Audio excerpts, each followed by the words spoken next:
princess. Ang papasko pa pala po. Oh, hindi pa naman Pasko ngayon na. November pa lang. Kasi Ninong, ano po ibigay ni anak ng pera? Mayroon kayong nitatago. Kasi kerepot kayo.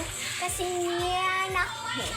Di kayo nagbibigay ng pera. Di ba na-invited kita sa birthday ko?